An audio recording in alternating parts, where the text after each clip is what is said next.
let's talk about a few parts on the planter that often get overlooked, but at the end of the day, they're probably some of the most important parts on your planter, and we want to make sure they're in good working order because they can actually affect your yield directly.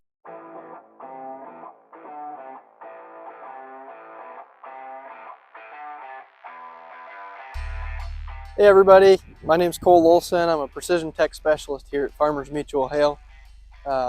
We've had some really nice weather here at the beginning of February, at least in east central Iowa, and it's got me really thinking about some of those spring farming activities like putting anhydrous on and actually getting the planter out and ready to go. And so that's what I want to kind of touch on today. So let's jump right in. I'll get you turned around and we'll look at the planter here. All right, so we're in the shed here. We've got a Kinze 3600 planter that we use on our farm, and this planter's got 16 rows on the back and 15 on the front for planting soybeans.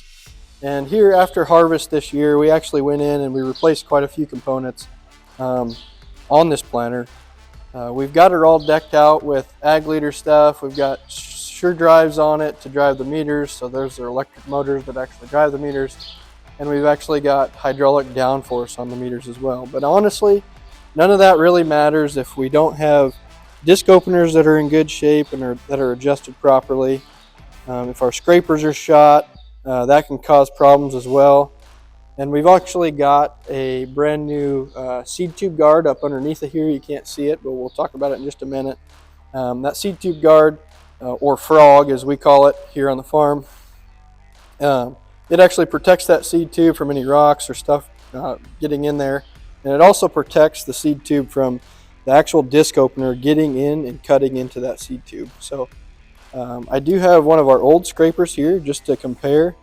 You can see that it was a much needed change out. We probably should have done it a little before we did, but it is what it is and they're replaced now. So let's jump on outside. I've got the trailer here. We can look at some of those old parts. I've got a frog in there as well that we can talk about. So, all right, let's jump right in the trailer here. I've got those old scrapers that I was just talking about.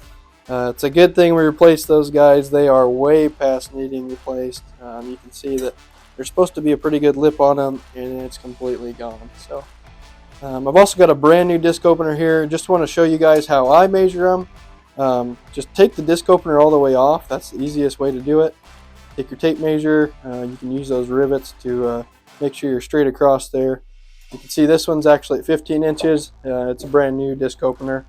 If they get down, I always say within a ½ inch of brand new is when you need to replace them. So I'd take them off every year on one side of your planter, row units, and give them a check and just make sure you don't need new ones. And then finally, here's this frog I was talking about, that seed tube rock guard. Kinze's, it looks a little different than John Deere's. Everybody's looks a little different. But the way I check those on our planter anyway is I take a 3/4 inch wrench, and when I've got the disc openers off, I can easily get to this frog. What I do is I check by just taking the open end of that wrench and sliding it up against that frog. And you can see here it slides right over top of that, right over top of the bottom end of that. So that means it's time to replace them, get some new frogs, and protect your seed tubes. When it comes to those seed tube guards, or those frogs as we call them, it's a lot cheaper to replace those than the seed tube and sensor itself. If you run Kinze like we do here, you know those seed tubes and sensors come as a pair, a combo. You can't buy the sensor separate from the seed tube. So it's just a good idea to save yourself some money in the long run. Replace those seed tube guards whenever you're replacing your disc opener scrapers, and just to make sure you're in good shape and you're not going to go through seed tubes. So I think that's all I really wanted to leave you guys with today. Thanks for watching. If you've got any other questions about crop insurance or using precision for crop insurance, check out fmh.com. And thanks for watching this little snippet of the Precision Pulse.